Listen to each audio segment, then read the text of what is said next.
Welcome students. In this lecture we will study the blood vascular system of Scolodon. In the study of circulatory system, that is blood vascular system, this system mainly studied into four parts. First is heart. Second, it includes arteries, that is arterial system.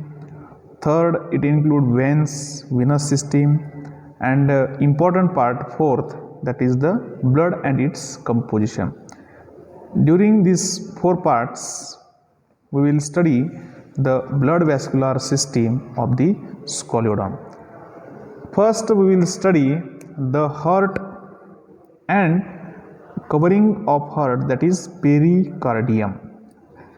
We know the heart of Scolodon and other fishes, it receives only venous bloods, and this blood is pumped into the gills for the purpose of aeration. Oxygen is dissolved into it, and then this blood is provided to other body parts. Such heart is called venous heart, or it is also called as branchial heart. Then first we will study its position. The heart is situated mid-ventrally in the head, and it is beneath the pharynx.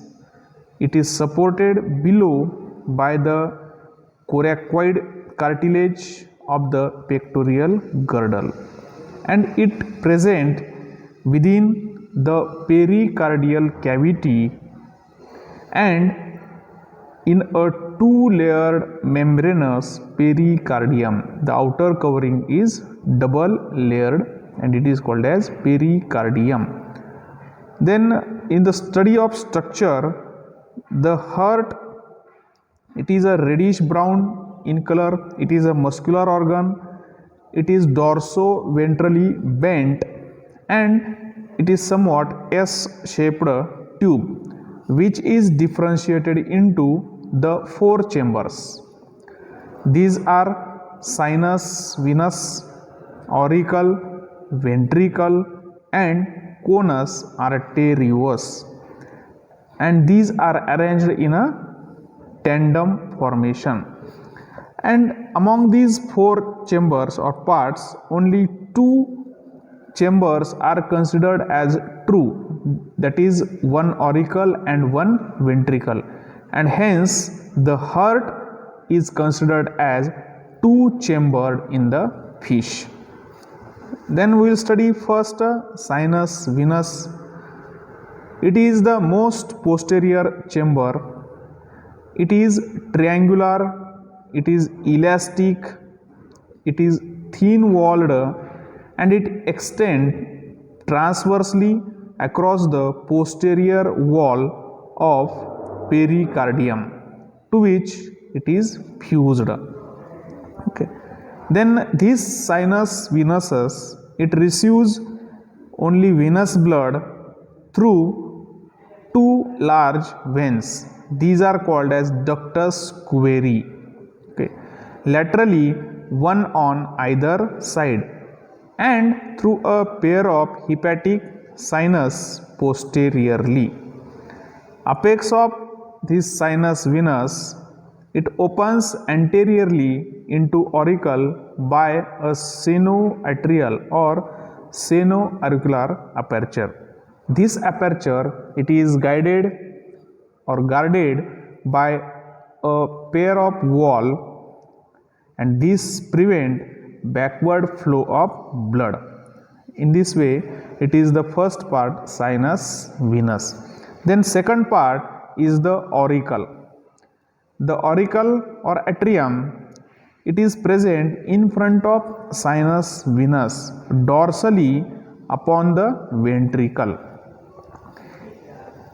Auricle is a large triangular sac, and it is moderately muscular.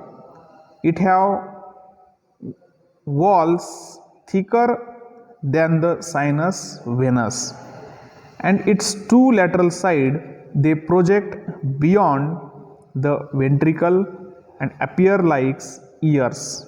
Okay, this auricle opens into ventricle through a auriculoventricular aperture, and this aperture is also guarded by a valve to prevent the backflow of the blood.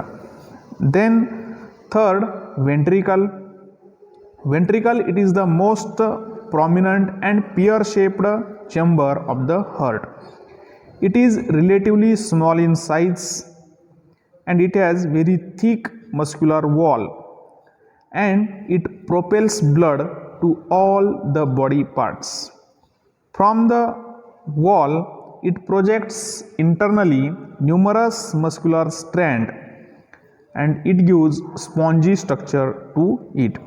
Chordae tendineae, these are attached to the opposite walls and they prevent ventricles from expanding beyond its capacity. Then fourth part of the heart, it is conus arteriosus. Ventricle tapers anteriorly into a stout and muscular tube that is called as conus arteriosus. This is the structure of heart. Then we will study some working or how this heart works.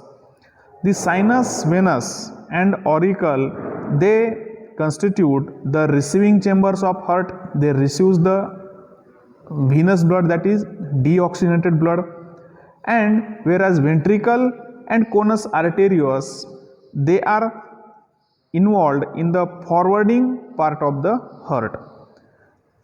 The heart of Scoliodon receives only deoxygenated blood, therefore it is called as venous heart, and in a complete circuit of body the blood passes through heart only once, that is single circulation type is present. The heart, it works as muscular pump for the pumping of venous blood into the gills for the purpose of aeration or oxygen is dissolved into it. Okay, and the rhythmic contraction relaxation occurs for this purpose. The rhythmic contraction of heart, it is called as systole, while the relaxation of heart chamber, it is called as diastole. And this systole diastole, it helps in the receiving and forwarding the blood in and out of the heart respectively. In this way, it is the functioning of the heart.